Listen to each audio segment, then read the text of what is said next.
Now, former President Carter's legacy is being felt and honored across Metro Atlanta and beyond. Atlanta News First reporter Asia Wilson reporting now from the Carter Center. This truly hits home for so many people here in Atlanta, especially with the Carter Center being right here in our backyard. People have been stopping by this makeshift memorial to pay their respects to the former president since the moment his passing was announced. There have been a lot of emotions outside of the Carter Center. People have been leaving flowers, candles, signs, and even things like jars of peanuts outside of the front gates. Many of the people who've shown up say they believe his legacy has been fueled by the impact he made after his time in the White House.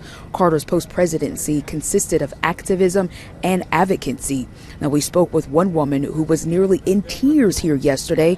She says the 39th president was her favorite person, and she actually met him in Plains after one of his Sunday school sermons. He stayed true to his values through and through, and he used all that influence to change not only the U.S., but even worldwide to have a global impact. And right now, the Carter Center is asking people to share their memories of Carter on their online condolence book on the official Carter Family Tribute site. We have that direct link posted right now on AtlantaNewsFirst.com. You can also find it in the Atlanta News First app. Reporting from the Carter Center here in Atlanta, Asia Wilson, Atlanta News First.